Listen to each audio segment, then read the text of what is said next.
Earlier this month, the butterfly house at the Cox Arboretum opened for the season. The house is filled with butterflies and caterpillars that are native to Southwest Ohio.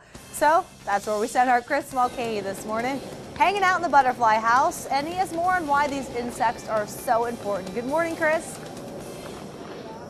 Good morning, Megan. I'm just hanging out with a couple of my good friends right now. This is Harold. That's what I just named it. And also I have Katrina Arnold here with me, just hanging out in the butterfly house at the Cox Arboretum Metro Park. Thanks a lot for joining me. Why don't you tell me a little bit about what this type of butterfly? This is honestly one of the few butterflies that I've seen. Seems pretty common. Yes, this is a monarch. He is common. He's a migrant into Dayton, Ohio. He's actually comes up and down from Mexico every year.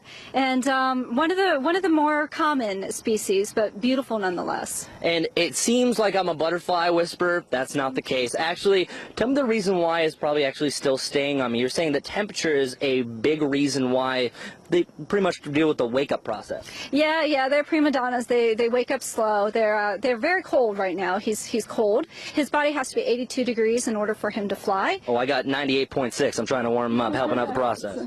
That's good. A little space heater. And you'll notice that in the mornings you don't see him flying around, or when it's wet, if you think of a raindrop and how it might hit a butterfly, it's more like a torpedo hitting us. So they're very, I don't want to say they're fragile. They're very strong animals, but they're very particular and they're very sensitive to the weather. And so his body temperature has to be 82 when he starts to fly. Any temperature below 95 degrees ambient air is really ideal for them. They love it between 80 and 95 degrees. When their bodies get over 108, they actually start to cook. Oh my goodness. All right, so that heat was no good for him, but don't go anywhere. If you just look around, it's absolutely gorgeous here in the butterfly house. We're about to show you some more, and we're even going to show you the showstopper, some caterpillars and butterflies that you do not want to miss. I'll see you in a little bit. Oh, Harold's cute. Thank you, Chris. Well, the butterfly house at the Cox Arboretum opened for the season. The house is filled with butterflies and caterpillars that are native to Southwest Ohio. Our Chris Mulcahy is live there this morning with more on why the insects are important.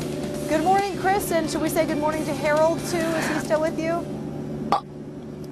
Unbelievable, Megan, that Harold is still hanging out with me. Okay, honestly, I baited him with a little bit of Mountain Dew, using his little feelers to actually taste it a little bit, so it's going to be really hyper once it warms up to 82 degrees, as we learned from my good friend Katrina Arnold. All right, so we're here now here in the butterfly house. It's great. We see butterflies like Harold, but we have a couple of showstoppers, including some of the caterpillars, correct? That's right. The butterfly house has the full metamorphosis of a butterfly, so it has the eggs, caterpillars, pupa, and the adults. So when you come to Butterfly House, you're not going to just see the butterflies, you're going to see really cool caterpillars like the Cecropia moth that you're looking at right now.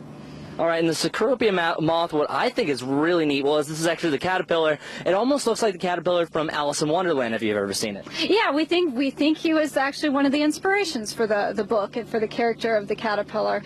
And he has these brightly colored knobs. He'll be about 5 inches long before he's done eating. And oh, wow. Moth, and his wingspan will actually be 5 inches across. So if you put your hands together, you can kind of understand how large he is. Is that one of the larger moths in the United States? He is the largest moth in Ohio and definitely one of the largest in the world. And that's going to be outstanding. And moths I always think of as just kind of brown and bland, but this one isn't the case. No, you need to come back in August when the adults will be in here, and you'll be able to see them all over the roof of the butterfly house. They're magnificent. All right, and what happens if people want to come down to the butterfly house here at Cox Arboretum Metro Park? What do they do, and what time should they come? We're open until August 26th, and we're open Monday through Saturday 10 to 4 and Sunday 12 to 4. We do have to close sometimes if it gets too hot for the butterflies and for our staff and volunteers. So check www.metroparks.org for updates. All right, and it's going to be a great time. In the meantime, I'm going to send it back to Buck. Buck, please give a great forecast for my good friend Harold right here. Doesn't like it over 108 degrees. Hopefully it's not going to be that hot. No. Luckily, Chris, I can guarantee we will not be over 108 degrees, which ironically is the hottest temperature Dayton has ever seen. Not going to be getting that anytime soon, that's for sure.